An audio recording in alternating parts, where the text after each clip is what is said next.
I'm from Whangarei originally, so small town, and originally a mechanic. I was doing like mechanical engineering. Realised real quick that I didn't want to do that for the rest of my life. When I was 20, moved to Auckland, went to uni, but I think coming from a small town, it actually helps a lot, just the connections you build. Yeah, I remember talking to my lecturer one day, and I was asking him who at this university can teach me how to sell stuff, because I just really wanted to get into business for myself, and they kind of just looked at me blank-faced. This isn't the place to learn that, mate. I got really angry and applied for a bunch of sales jobs and got one doing door-to-door sales. I think like the grind of all of that was a good motivator to want to get out on my own and kind of not work for somebody else. Currently running Flow Marketing. We're a team of 15 marketers. We primarily do digital, helping with the operations, business consultancy, kind of anything that's going to grow a company's revenues or streamline things. But the primary thing that we do is just helping people to grow their business.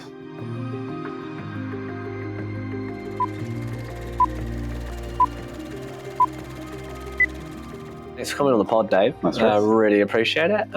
Looking forward to learning from you today and hearing a bit of your journey. Great. It's always great to hear from business owners and how they started, what got them going. So if you could give us a TLDR on kind of who you are and what you're about and how you got to where you got to today. Yeah, definitely. Where to begin? So name's David Beachen from Flow Marketing.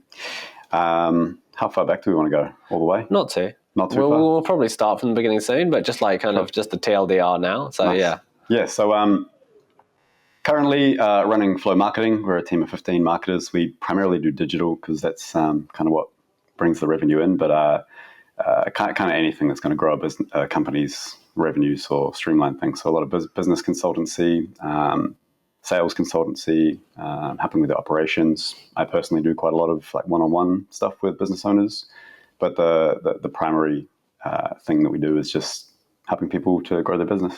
Nice, awesome. Yeah. That's wicked. How long before you knew, like, was there a moment when you knew you wanted to be a business owner yourself? Yeah, so quite a few. I'm from Whangarei originally, so small town, New Zealand. And originally a mechanic. I was doing like mechanical engineering for a wee while there. Realised real quick that I didn't want to do that for the rest of my life. Right. When I was 20, moved to Auckland and went to uni and did a entrepreneurship degree, which is kind of ironic because you don't really need a degree in entrepreneurship. Right. But I think coming from a small town, it actually helps a lot, just the connections you build. Yeah, that network piece. That's it, yeah. And just kind of learning how to talk the talk a little bit. I remember talking to my lecturer one day, and I was asking him, like, who at this university can teach me how to sell stuff? Because I just really wanted to get into business for myself. Yeah. And they kind of just looked at me blank-faced, like, this isn't the place to learn that, mate. And I got really angry and went off and applied for a bunch of shitty sales jobs and got one doing door-to-door sales. So I think like the grind of all of that was a good motivator to want to get out on my own and kind of not work for somebody else. I was also a parent quite young at 18, so having kids young is another great motivator, kind of totally forces you into it out of necessity as opposed to just because you got big dreams and you want to. So. Yeah, no, that's rare. I meet someone that had kids that are younger than me. How old are you? I was 21. Oh, nice. I was 22. Yeah. My wife was 21. Yeah, it's hard yakka, eh? Yeah. But I ended up getting a few more. 3 now. So, wowza. So we got 3. Once you get that first, it does change your mindset a little bit, right? Because you feel definitely a lot of responsibility. Yeah, 100%. It's necessity is a crazy thing, kind of shows you what's possible. So totally. But so you did the studying after being a parent?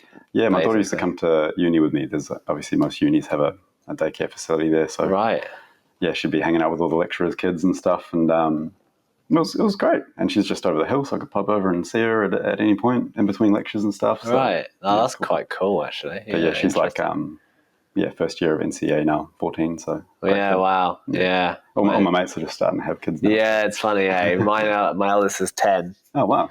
And our I guess our friendship group, because we had kids. I don't know if you experienced that. Our friendship group ended up are quite a bit older than us, 40s and 50s. Yeah. Because we had kids at the same time, and that's when the playgroup thing happens in the library. It's kind of nice hanging out with people that are slightly older than you as well, though. Just you learn a lot more from older people than than people your own age or younger and stuff. Yeah, totally. Yeah, and I've definitely relied on a lot of wiser people than myself to help me get through life, for sure. Yeah, definitely.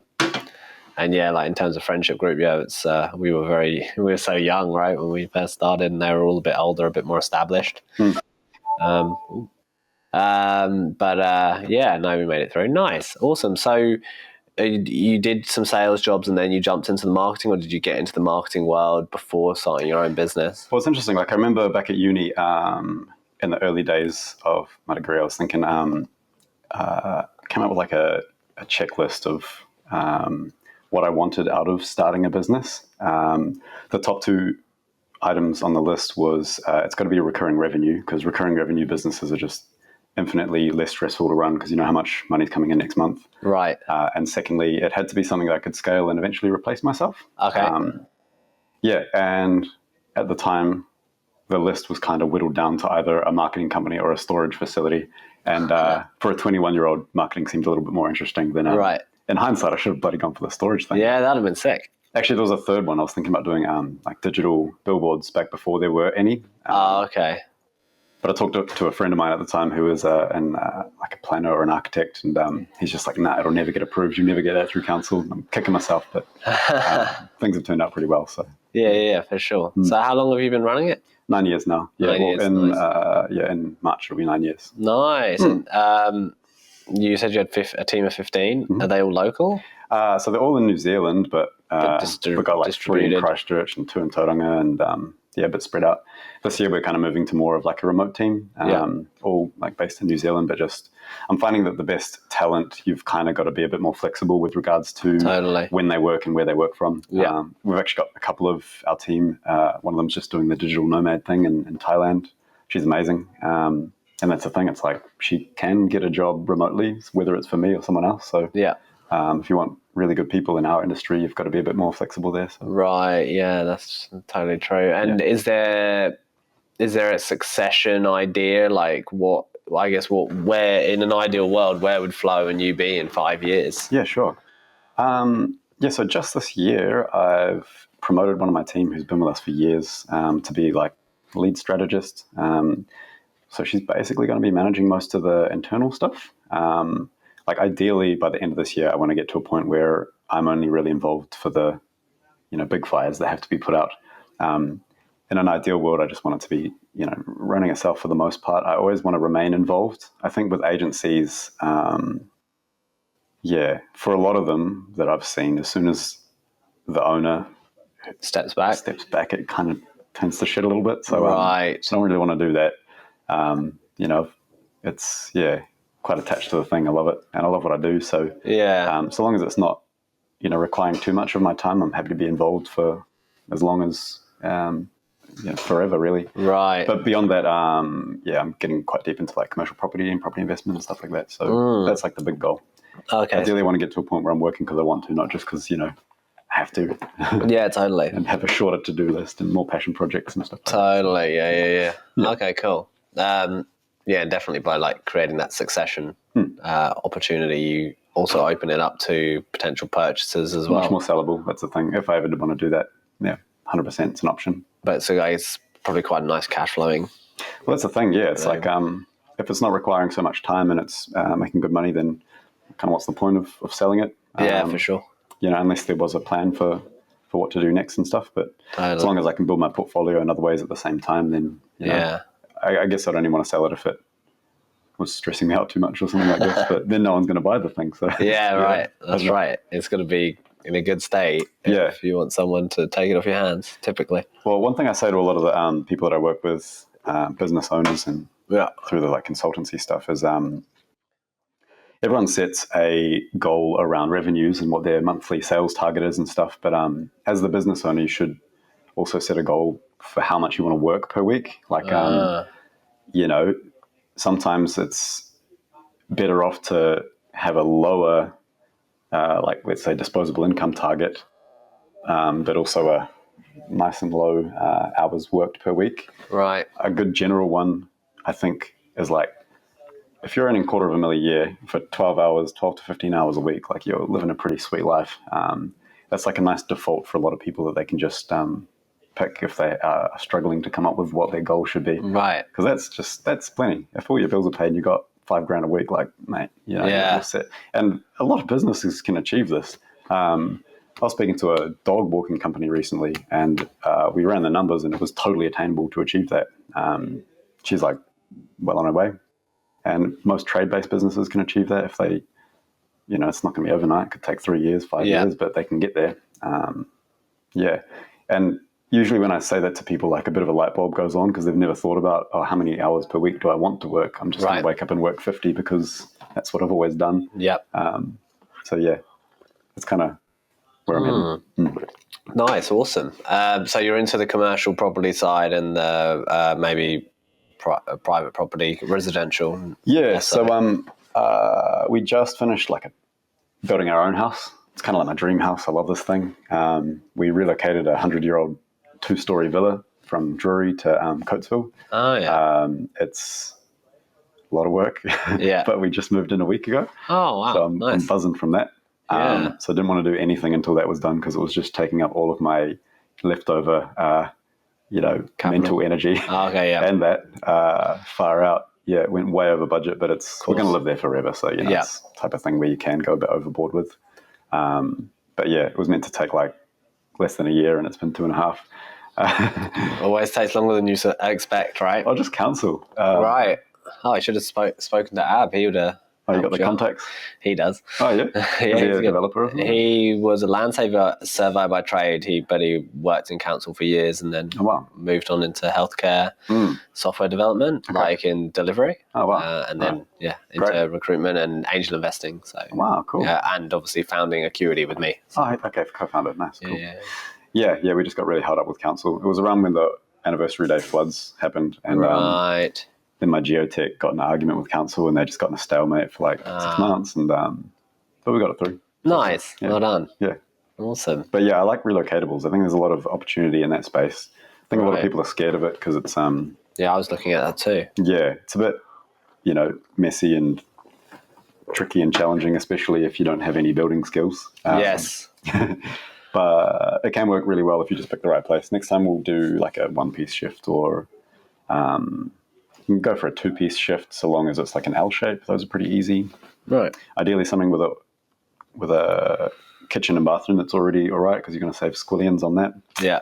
And obviously with the upcoming changes where you can do a main and a minor dwelling, a lot of opportunity there for relocatables.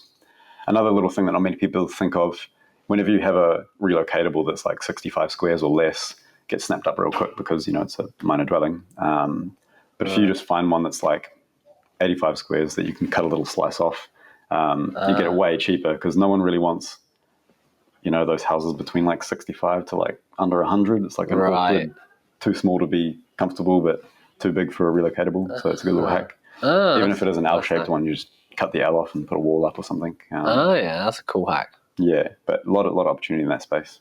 Yeah, that's cool. And then are you going to be classic Kiwi, fully exposed to property, or are you thinking... of I haven't really gone too deep into anything besides business and property. I've dabbled a little bit, probably at the worst time. Right. For typically how it works. Yeah. At least in the beginning. Yeah. Eventually, once once we've got a decent the property portfolio is built up a little bit, and totally. Then reducing the debt. I lost heaps of money in crypto. I'm not even gonna lie. Oh, really? That's hard. Well, not heaps, but enough to be feeling a bit hurt by it. To not want to do so much of it and stuff. Yeah, crypto is difficult, and it goes through these hype cycles. Well, that's the thing, yeah. But it's a learning experience, of course. Yeah. Totally, and I mean, it's like you say, a lot of people have adopted it, obviously at major levels now, especially in Bitcoin, for Bitcoin. Yeah. And it's become a very attractive way to store value, and really transfer as well, easily transferable. Yeah. I think if you're just disciplined with it in DCA and don't have any emotions in there, totally, that'll be sweet. But I'll probably end up taking the classic Kiwi route of just I guess most Kiwis do recycle their equity and do do other stuff with it. Yeah, recycle equity, and I mean, there's all. I mean, that's the main leverage point that Kiwis use, right? Is their property to then leverage whatever they're wanting to do, whether it's build a business or invest, etc. It seems like that seems to be the kind of the approach. But I've always been quite drawn to commercial instead. Obviously, it has its downsides and stuff, but I think having a marketing company will help a lot to like reduce vacancies a little bit and stuff like this. And if anything, I'd probably go for like split risk with like a residential component to it. Okay. So that's kind of where I'm heading next. Interesting. That's cool. And then maybe getting some exposure to some other small, medium businesses. Yeah, would love to. Because that's the thing, like having a marketing company, you can just use it as a bit of an engine to fuel other ideas and things, which we have done from time to time and stuff. Like test things, test other products. And see, it's a very cost-effective way. That's it. Don't have to pay any agency fees, just run it through there with some excess capacity and stuff. Yeah. That's nice. But I think what really lights my fire is just helping other business owners, like especially at a one-on-one level. I just love it. It's fun. Yeah, totally. So, I'm quite selective with who I want to give my time to and stuff. But if they've got a really, really good idea and they're quite passionate about what they do, I love it. It's cool. Yeah, awesome. Okay. So what do you think about? Well, how are you planning then? How are you planning to give your kids? I mean, older now than you would. I guess you'd expect your kids to be, given your age. But how are you trying to help them get through this really exponentially changing world? Yeah. My daughter's quite entrepreneurial as well. Is she? That's good. Yeah, I don't really... You know what kids are like. They're always asking for this or that, or, I need some money for the mall or whatever it is. Whenever she asks, I say, like, what are you going to do to earn it? So she's always out there looking for ideas and things. Even when she was really little, instead of pocket money, it was just more like find a problem that needs solving around the place. Totally. It could just be anything from like cleaning up some leaves outside or doing a bit of housework, whatever. Yeah. I remember when she was a little kid, it sounds so cliche, but she had a lemonade stand. She saw like a recipe, and those little books that are at the supermarket checkout, and it's got a little toy and it's in a plastic bag. But on the back page there was a recipe for lemonade, and we made it and it was delicious. And I was like, you know what, you could sell this at the Coatesville Market. It's 5 minutes up the road. And she did it, and on her second day out there she made $430. Wow. I think it was just the cute factor, right? This little girl, I think she was like 6. Nice. And then anyway, she earned a bunch of money from that and ended up buying like a vending machine, and that's in like it's in like a Chinese supermarket, Newmarket currently. So that's just ticking over, making her a bit of passive income. It's like my way of teaching her, make some money, put it into investments. That's epic. So she understood, like, even when she was little, there's like a kid's version, a comic version of like Rich Dad, Poor Dad and stuff. So just always teaching her about like how the machine works and stuff like that. So she's like got the mindset for it, and she's real driven, and she really wants to go out and get a job as soon as, maybe next year or something like this. But besides that, I think she's got a pretty easy path to get into marketing if she chooses to do so. Never going to push her into anything, but if she wants to, I'd love to, share those skills with her. And it's a pretty fun game to be in. You'd be pretty keen to bring her into the business? Yeah, definitely. She'd still have to earn her stripes though. But I mean, it'd be much easier for her to get into this than your average person. So hopefully she wants to in a couple of years. See where she ends up. That's interesting. Yeah. That's cool. Yeah. You can't push, because otherwise they reject. Push back. That's it. Yeah. That's quite interesting. Were there any books that influenced you? Because you just mentioned Rich Dad Poor Dad, but were there any books that really kind of influenced you in your kind of entrepreneurial journey? Yeah, great question. The thing about books is like it depends on when you read them, like where you are in your life. You can read a book now and it'll have bugger all impact, but if you read that at 21, it'll change your whole life. Yeah. Like growing up in Whangarei, never really read. It wasn't really something that was done in my friend circles. But as soon as I moved to Auckland, went to uni and stuff, I was like, okay, I need to get into this. just all the classics. Because as someone who's never really read a book in your life, when you go online and Google like what books should I read as a budding entrepreneur, it's going to give you the classic titles. Think and Grow Rich, 4-Hour Work Week, Tim Ferriss. Yeah, that was classic, wasn't it? Just all the standard ones. Rich Dad, Poor Dad. He's gone completely rogue, huh? Oh yeah, he's gone a bit off the rails. Yeah. But his early stuff was good, Rich Dad, Think and Grow Rich was probably like the big one because I read that when I was 20. I was like, wow, this is incredible. Reading it now as someone in their 30s, I'm like, holy crap, there's some real questionable things mentioned in this. Oh, right. Interesting. It was written in the 1800s or whatever, so you just got to read it with a grain of salt. But, even the way he words things and stuff, I'm just like, wouldn't get away with that these days. Right. But that was a big one. Even like The Alchemist, read that when I was 21. I was like, okay, that was probably the only like fiction book that I've probably ever read. Yeah. But, I just liked how it spoke about, having your personal legend and, totally, coming up with what's your big dream and go hell for leather and make it happen. But they're all just like real standard run-of-the-mill ones. Those are the ones that would have influenced me the most, I guess. Whereas like these days, I recently read, what's it called? There's this one about, he's a psychologist who got locked up in a concentration camp. Oh, wow. Back, when all that was happening. Yeah. Mind-blowing because he looks at everything from a really unique perspective. What was it called? Man's Search for Meaning. Okay. Really interesting one. And just talks about like what people's motivators are when everything else is removed and really what makes the brain tick and keeps you going through the hard times and stuff like that. It's fascinating. Right, that's really interesting. Really good one. And Tools of Titans. No, was it Tools of Titans? There's another Tim Ferriss one. It might be that. There's another one. It's a yellow one with a yellow and black cover. It's huge. That was a really good one too. It was the format of it is he just asks the same like 10 questions to all these really successful, influential people. What was it called? Might have been that one. But it's just quite fascinating. Yeah, the same questions from all these really successful people's perspective. And it's each person, it's only like 5-minute reads, so you can read it in little chunks. Oh, that's cool. So I chipped away at that one for like a year. Yeah. Oh, nice. Awesome. So this one's quite a cool one that I like to ask sometimes, which is how would you like then the last 10 years of your life to look like? Well, it's a heavy question, isn't it? It's super heavy.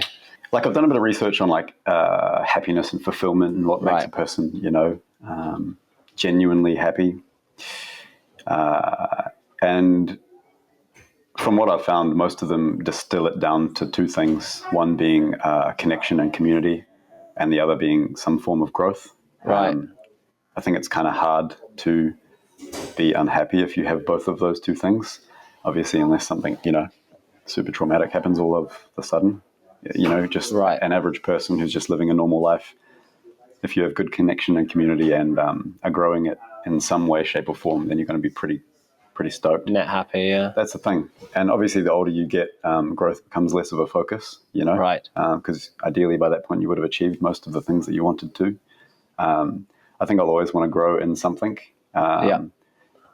Yeah, but connection and community is the big thing. So I just, I've got a really, really cool family. Some of my family's kind of been through the ringer and had a bit of a tough time and stuff like that. But now everyone's in a really good place. So that's probably the main source of gratitude for me at the moment is just that, everyone in the fams is doing really well. That's so good. That last 10 years of my life, as long as I'm surrounded by the good people that I want to be spending my time with and got a good community, then I think I would have ticked the box. Nice, yeah. Still in the same place? Sorry, Still in the same place? The villa, you mean? The villa? Hopefully, if it's, probably would have had about 10 new paint jobs by then. But, yeah, definitely. And that's like the family home? Pretty much, yeah. Because we've got 3 acres, so I built a little place for Mum up the back too. You've already done that? Yeah. Oh, so she can nice. just chill out now. She's been through the wars her whole life, so now she can just do gardening and chill out. It's great. Nice. Well done. Yeah, it's a cool spot. And it's got like another little hack. Don't know if I should be sharing all my secrets, but countryside living zone in Auckland, you're allowed obviously a minor dwelling, but you're also allowed like they call it home operations, work from home there. So for a minor dwelling, you might get your $400 or $500 a week, but if you can build a live-work situation in countryside living, big shed, workshop, whatever, then you can get the yields. People are going to be comparing it to like these commercial workshops and all these industrial areas and stuff like that you're getting 60, 75K for, especially if you make it really, really nice. So, when you got a bit of space, you can do stuff like that. And we got a mint deal on the place back in 2019. So can't go wrong with having lots of space. There's always options to monetize it. And even just having empty space is quite nice. So. Yeah, totally. Yeah, no, I definitely like the idea of having, a section and some real, more than a section actually, but a real amount of space to have for yourself and build on it and farm from it, like have a veggie garden. Do you do? Yeah, and we're like 10 minutes from the mega centre, so it's like it's like the best spot to be in Auckland. I love it. Coatesville. Yeah, it's mint. It's great. We had a big lads flat there for like 5 years. Oh yeah, like 9 dudes living in this place. It was oh really? And a child. So like it was great. Like Taze, my daughter, kind of kept everything. Meant that we had to keep it nice and tidy upstairs anyway. But it's like a 2-story place with a big shed downstairs. And me and a lot of my friends are musicians, so we'd be. So were you a solo parent? Yeah. But you're now married to someone else. Got the ring on. Got married year before last. Wife's from Dublin, so we had 2 weddings, one over there. It was wild. Damn. The Irish know how to drink. Yeah. It's like a 3-day affair. It was great. And then did another one back in New Zealand. So kind of all of our friends could be involved without having to spend lots of money on flights and stuff. So cool. It was cool. Just 2 big parties.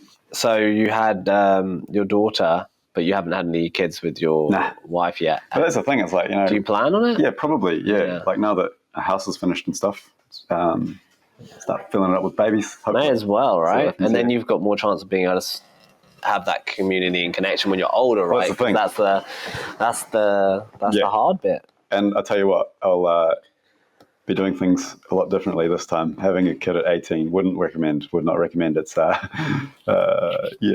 I just like to do all the things properly and just have the time and the resources to do things the way that you'd want them to. I want them to be done, because it was mayhem doing it, especially at the time my dad passed away when she was like 3 weeks old. Wow. So I was like 18 and I was like living with him and working for him as well as a mechanic at the time. So I was like, boom, woke up one day and just like baby and no support and dealing with all the grief and all the stuff and no job and nowhere to live. So it was just real hectic. But like I said at the start, necessity is a crazy thing. Just shows you what is possible. Because if you didn't have that kick up the bum, you probably just keep on coasting. Totally. Because what do they say? Like when you're a kid, it's easy to adapt and evolve and change who you are and stuff like that. But as an adult, the main motivator for change is massive trauma. So totally something like that can really instigate some really good things to happen. Yeah. It's a kind of forced change function, which can end up being a good thing. So totally. Heard someone say once, some of the worst things that happened to me are the best things that ever happened to me. So, when you're reflecting back on it years after the fact, once you've had time to process it, and it's horrendous at the time, but you just got to kind of find a way to turn it into something positive. If possible. Yeah, that's awesome. That's a really crazy journey. But I guess that shift to Auckland was instrumental in giving you a fresh start, really. Well, it was good. I think a lot of small town New Zealand, it's a bit of a damaged culture, like especially like low socio. The things that are normal are not normal. Yeah. And, when you come to Auckland, and even just some of the coffee table chats when you're in this environment, and just the things that happen on a day-to-day basis would like blow some people's mind, and it's just really normal in some of these places. Totally. So it's been quite interesting for me kind of growing up in that. Yeah. environment, and then completely doing a 180 and changing things for my next generation. So totally, it's great. Yeah, that's all you can really ask for. Yeah, and what she can, what your family can ask for. It's cool fun. Yeah, I love it. Yeah, that's wicked. Yeah, now you got a amazing babysitter when you're ready. That's a thing. It's great. That's going to be really good. She'll be able to drop me off at the pub next year. Year after, whenever it is. That's right. Awesome. Great. Well, we can sober drive each other. That's hilarious. Yeah, I never thought of that. Well, I mean, it's that you get all that dividend. You get all the dividends now, right? It's great. It's harder in the beginning. Yeah, and you have to sacrifice a lot of your younger years. Yeah. What do they say? Sacrifice is trading something good for something better. So it worked. I'm just stoked that it worked though, because there's days I wake up and I'm just like, holy crap, it worked. Everything went to plan. Was it a plan, or were you like did you have a grand plan in mind? Yeah. You did. So when I moved to Auckland, I just kind of locked myself in a dark room and just thought, all right, these are the cards that I've been dealt. What's the best hand I can play long term? Like, what's the dream case scenario? Always been quite goal driven, and I check my goals lifted every day. And obviously, it's had to pivot a couple of times throughout the years and things. And sometimes you set a goal and you get to the point where you can achieve it, and you're like, that's a stupid goal. Like, why would I want that? Yeah.